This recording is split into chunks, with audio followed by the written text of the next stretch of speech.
guys gave really good advice on the Pond Pro video, and a lot of what you said is a lot of what I would do.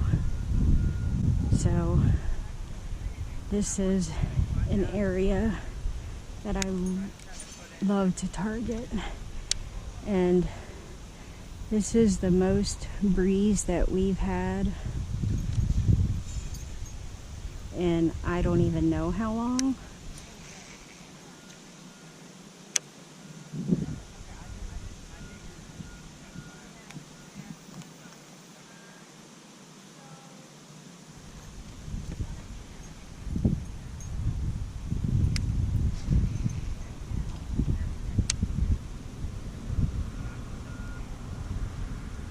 So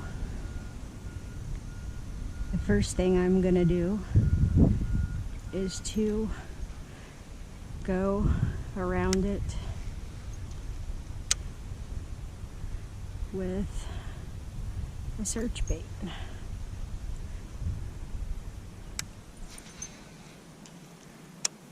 Go out a little bit off the edge first, because here's the thing, is we are literally in daggone close to a drought here. I think we're supposed to get some rain tomorrow, but it has just been bright blue skies, calm. Today the heat index is over 100. It's just been awful. And so there's a little bit of a breeze today. So I'm gonna hit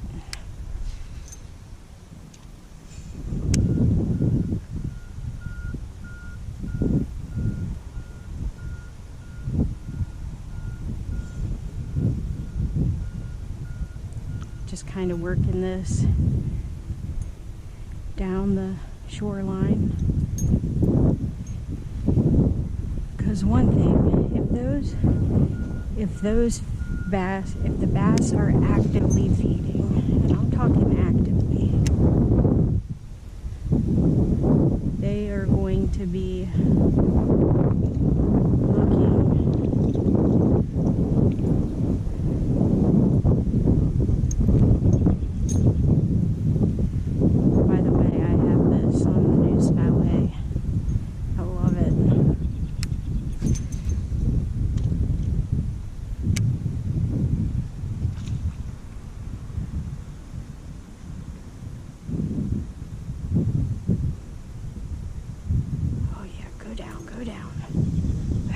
it'll be down for like 3 minutes.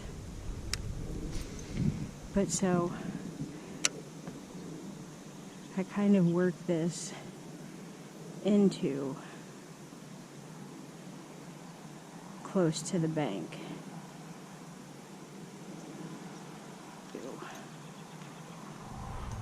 This is some pretty nasty water.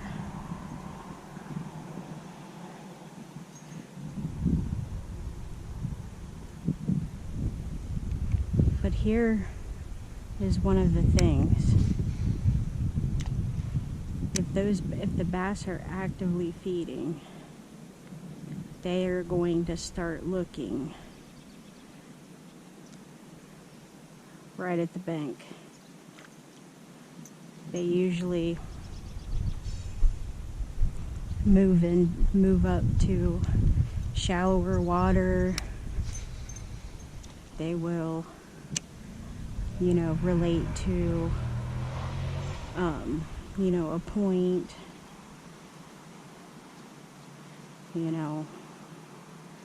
some kind of cut, a flat, someplace that they can ambush some food. And so that's why I go down the bank first.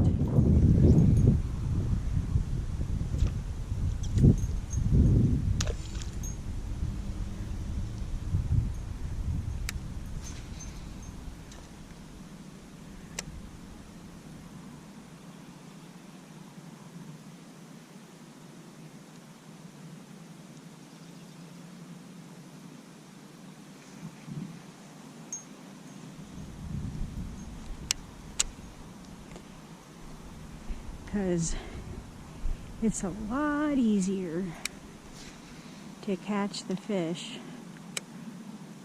when they're feeding.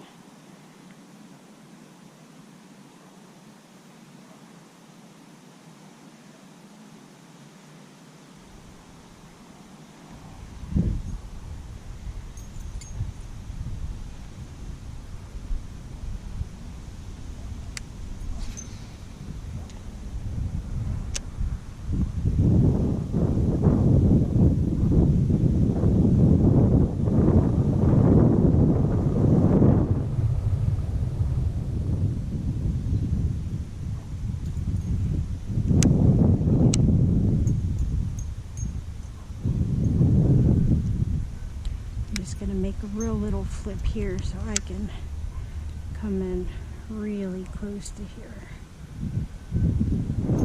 And that is something that I'll do, is I will come at different angles when I see something that I really, really like. You know, across these little divots and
okay, one of the things I'm going to do is I'm going to make a long cast over there, because there is a point that comes out from the other side that some of the fish do end up going out on the deep part of it.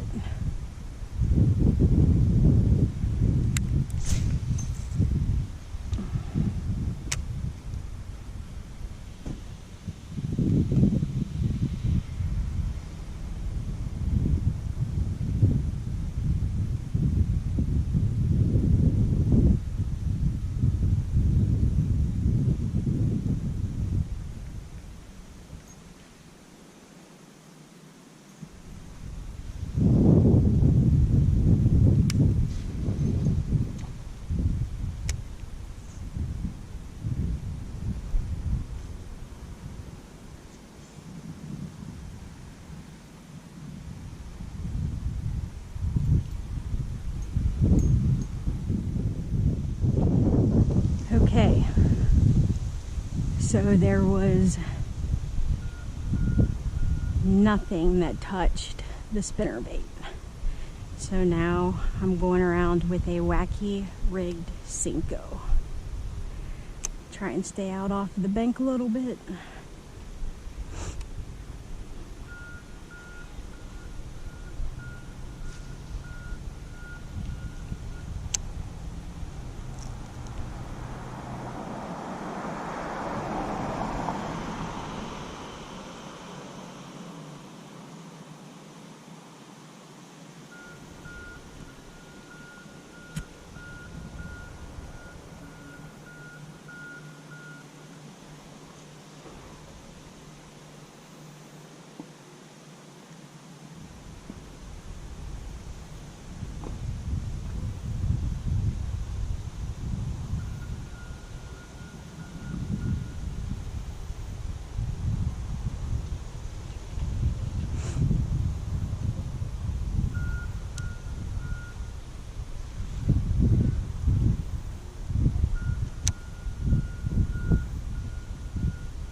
some nastiness on it. I could feel that. And I have June bug on right now.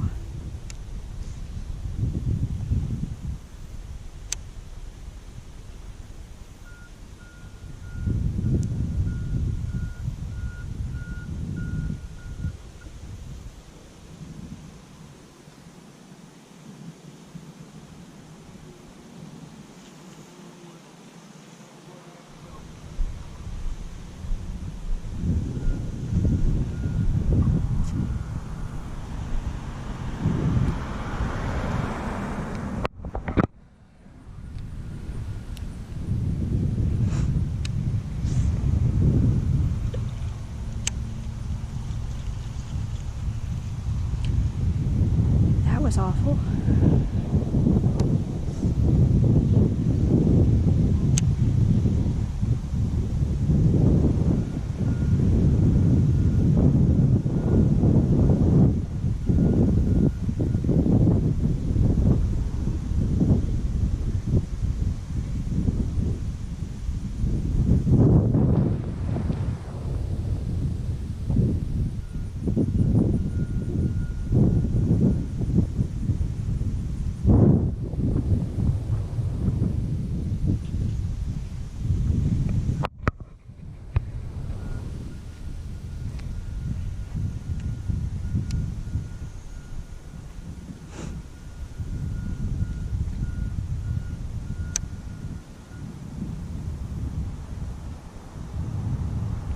I'm just kind of working this Runcl wacky rig kind of close to the bank to see if there's anything looking at the bank that's hungry.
To work this grass right here different than I am that up there with this Runcl.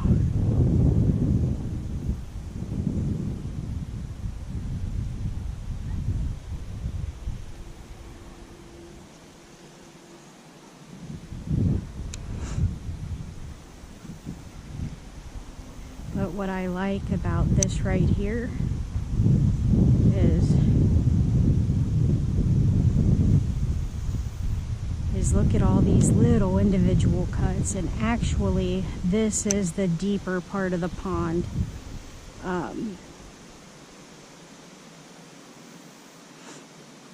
You know, I know that a lot of people in the comments were, you know, talking about going out, you know, kind of casting in the middle with a Runcl or some other bait, and this is definitely the deeper side.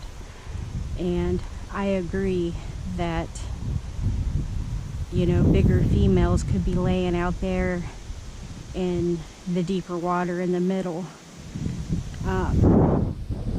They're tough to catch though when they're out there because it's hard to get a bait anywhere close to that grass without getting gunk in it. And I do throw, you know, the Runcls because they pick up less.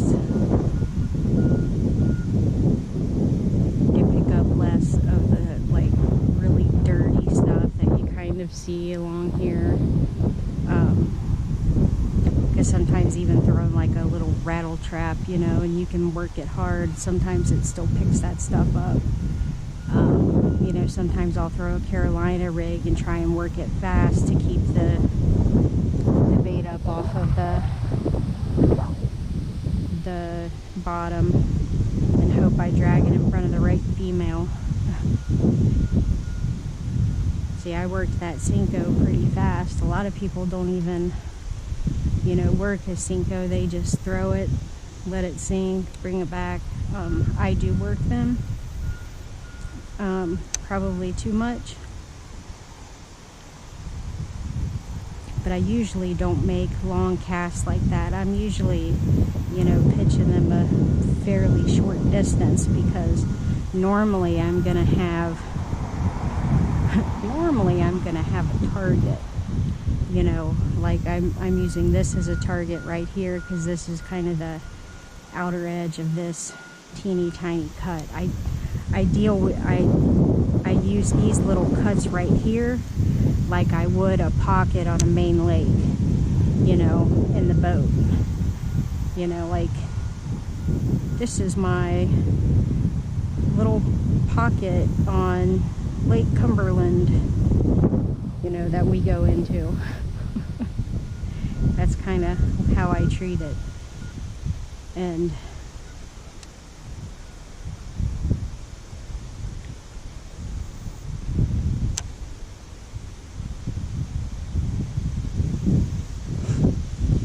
so now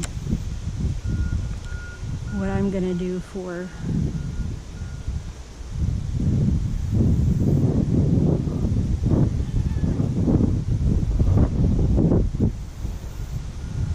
I don't know if you guys can hear all the commotion.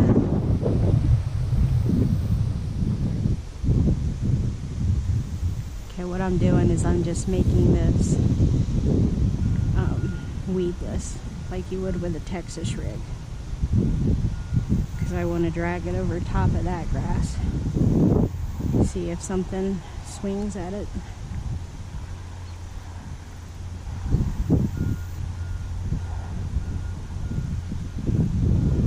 I don't know if you can see this, but I usually do this with my plastics just so that it gets a little bit ready to come out off of that hook when I get bit. And so what I'm gonna do, I'm gonna actually step back and tell you what I'm gonna do is I'm gonna start kind of close to the bank, and I'm gonna pitch this on top of the thick grass and just kind of twitch it through there, almost like you would a frog. I've caught a lot of fish on this pond actually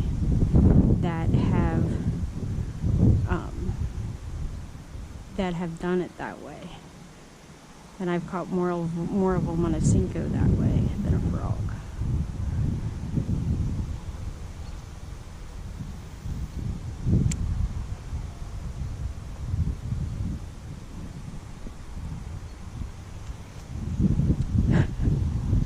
Seriously, my first cast and I get a feather. Touch it.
And now I'm gonna go in and target just kind of here between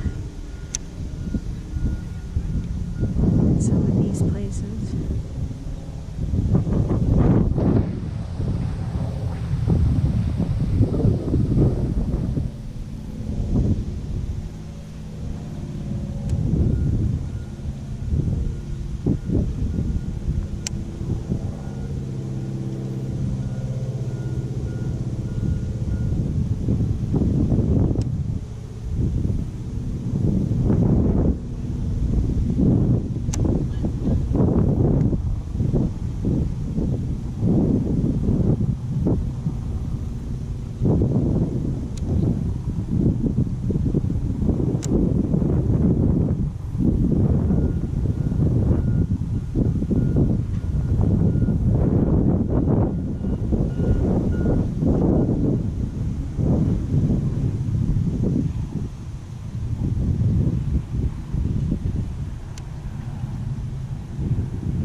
Wow, I almost always can catch one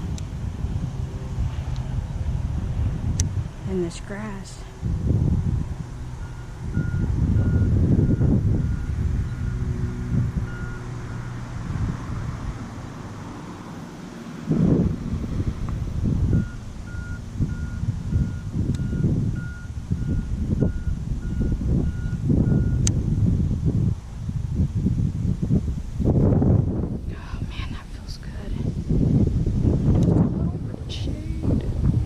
And you know, this Cinco is not really it's not really having time to do what it's supposed to do. It's basically just swimming through here.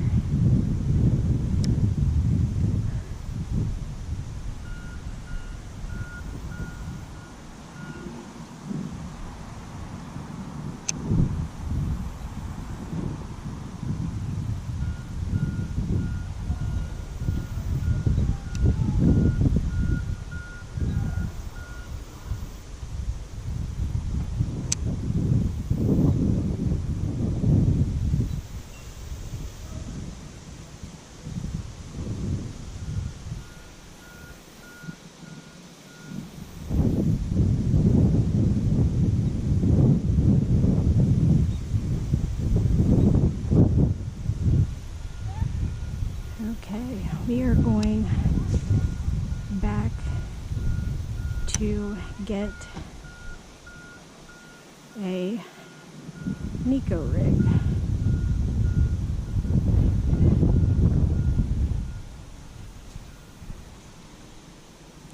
And what I'm going to do with that, since I haven't been able to get them with the spinnerbait or with a Cinco along the bank, I'm going to assume that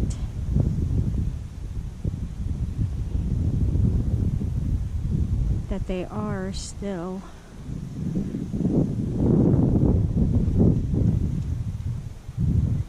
out there in the deeper water, and I just feel like I've got to go with the nest.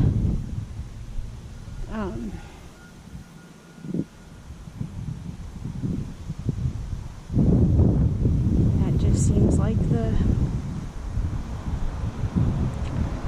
most logical to me.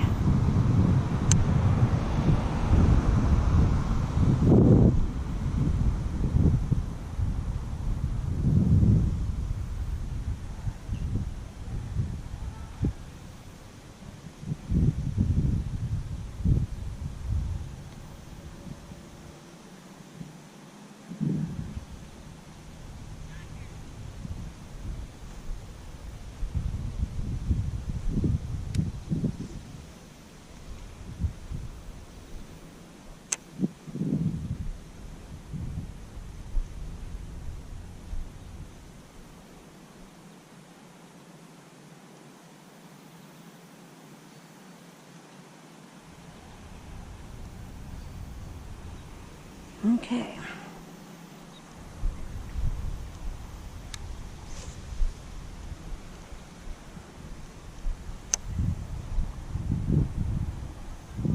Okay.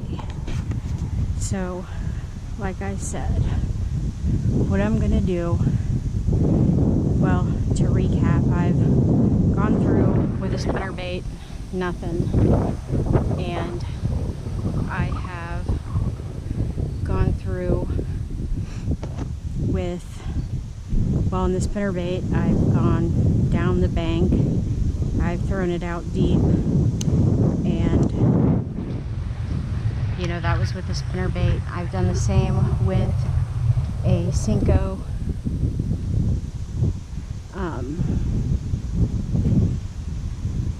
And I agree, you know, you guys gave some great ideas on the TikTok part 1, where all I did was just, I went like this with the camera. I said, here's the pond.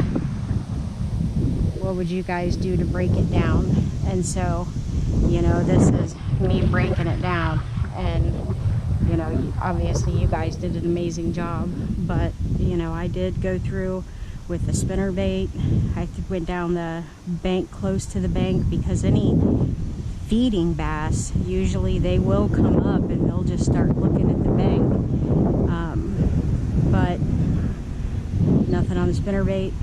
I mean, not even a hit. Nothing even touched the Cinco. So now I'm throwing a Nico rig. And if you're not familiar with a Nico rig, if you live, well, anywhere really, if you live anywhere, but high pressured places, and this place is definitely high pressured, because we are, well, if you look around now, this is not typical. They're having the professional, I'm not sure if I said that before on camera, the professional Frisbee golf tournament starts tomorrow. People here from all over the world to do this course, which is supposed to be one of the most difficult. But high pressure,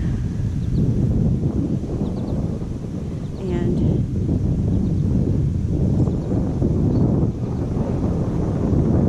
this is what you want.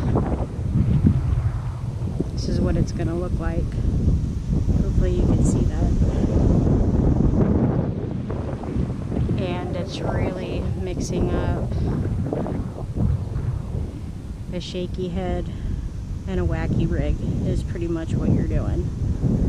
You want to make sure that you take the hook from the bottom up to the front like this. You know, that's the top. This is just a Runcl. This is their 4-inch, I think. I think this is Cosmic Black. And then you've got the nail weight there. So it's going to move, you know, a lot different in the water. And hopefully I can get it through some of that vegetation without it being nasty. But I'm gonna go this way because, oh no, chicken hawk, because it is the deeper part of the lake, and like you guys had stated, you know, you do believe that the bigger fish, I needed to throw it further, the bigger fish are probably out in that deeper water. And I do agree, because I couldn't get bit anywhere else. And I will say this, you know, this looks like a do-nothing pond, and it is. But I will say this, my big fish last year, my big fish this year has come from this pond.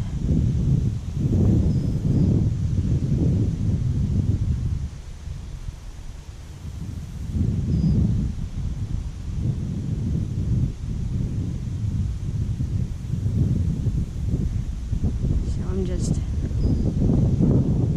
gonna work this slow.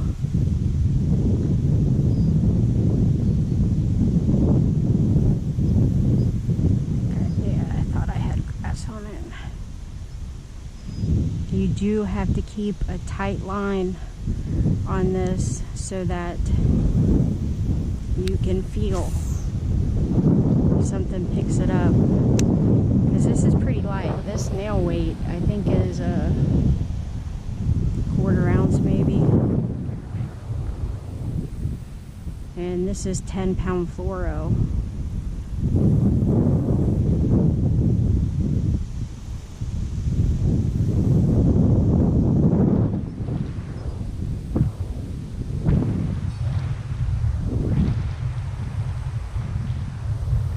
Trying to keep a tight line, it's just picking it up and bringing it to me. It's kind of a pendulum.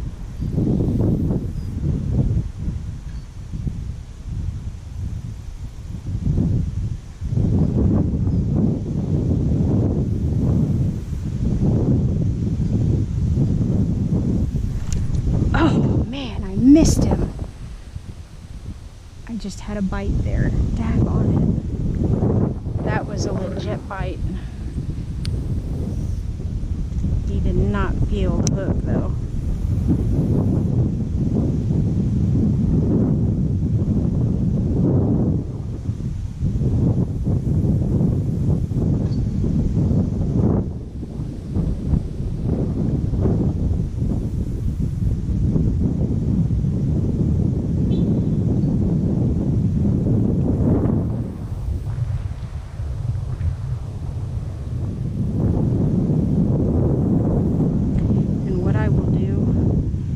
Another one that misses it like that, or that doesn't hold on long enough, I will put on some scent from Liquid Willow Cat. Actually, you know what? I'm going to go ahead and do that. I'm not going to wait for another fish because it's taken me so long to get one legit bite.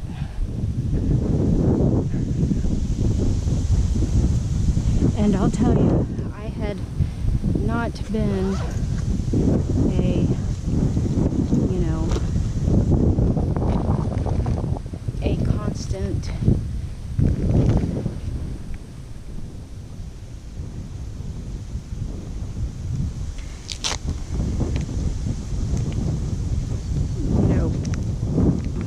person that used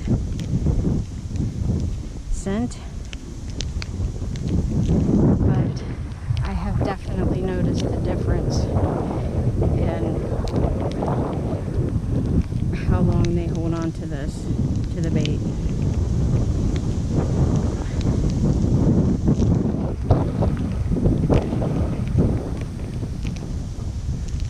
Well,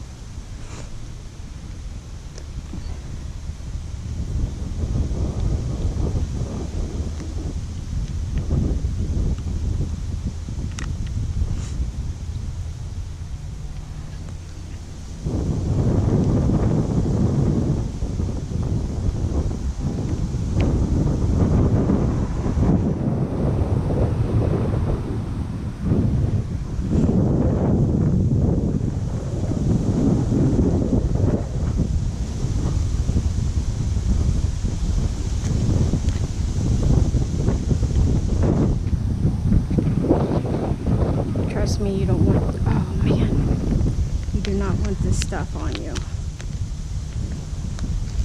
It's made from wild, harvested, fresh ground, reserved willow cats. And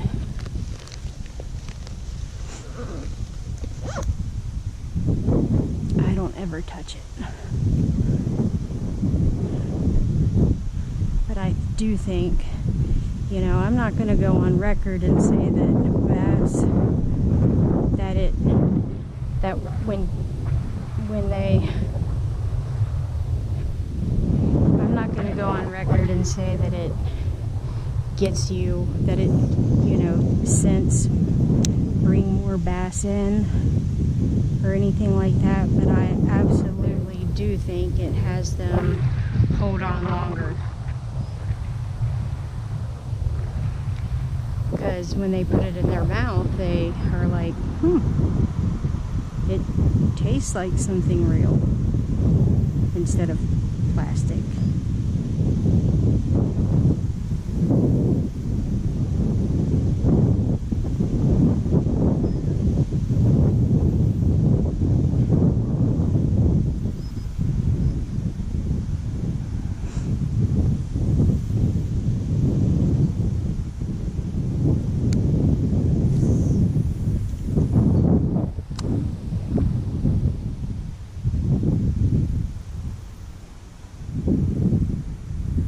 I didn't make a super long cast there because I wanted to get it in the vicinity of where I had that bite.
Those cuts up there, but I know this is the deepest part, and I agree with you guys. I think those females,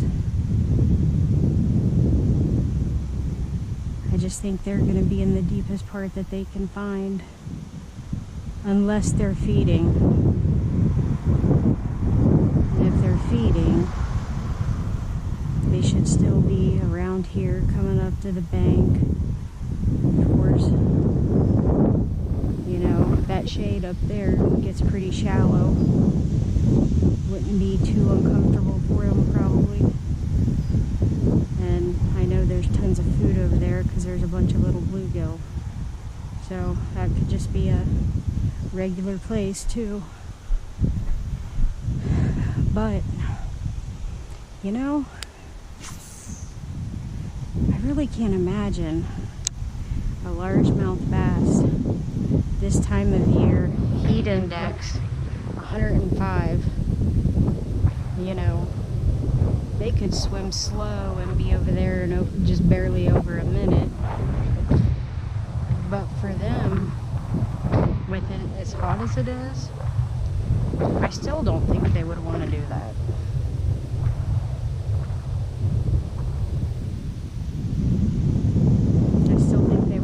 Here, if they're over here. Maybe we're all wrong.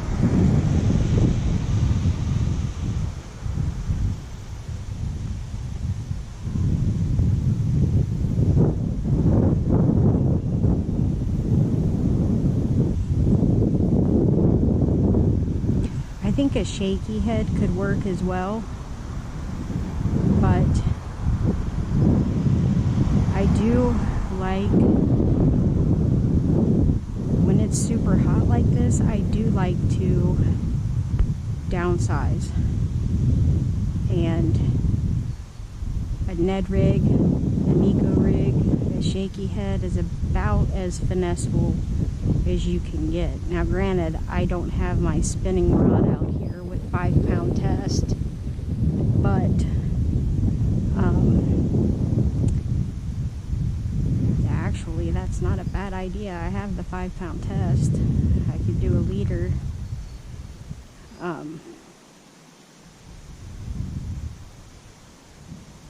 But those are extremely finesseful rigs,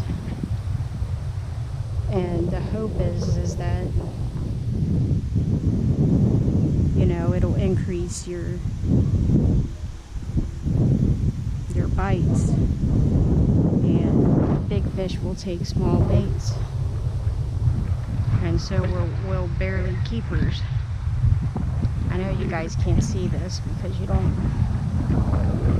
see under the water, but you know, that's a really good looking Nico rig right there. And it doesn't have to be this bait on an eco rig. It really could be just about anything. Oh man, the cops and the fishing game always stop me. I don't think I look like a criminal. I don't know, maybe I do.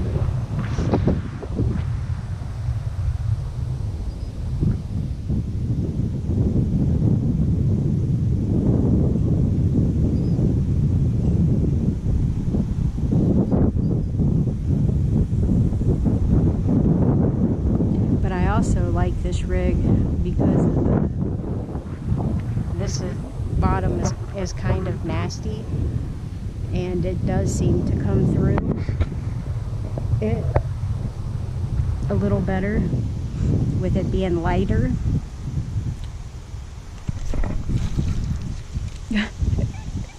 Well,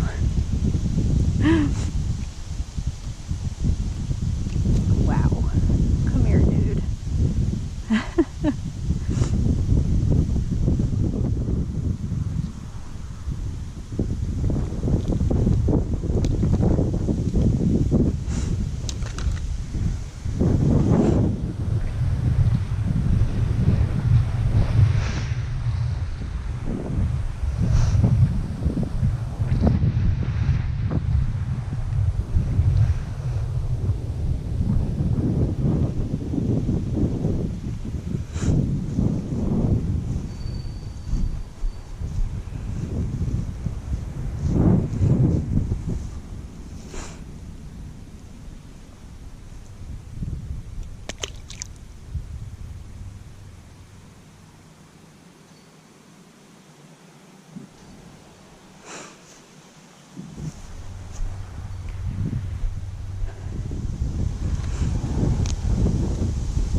By the way, that was pretty good and deep, and that little fish's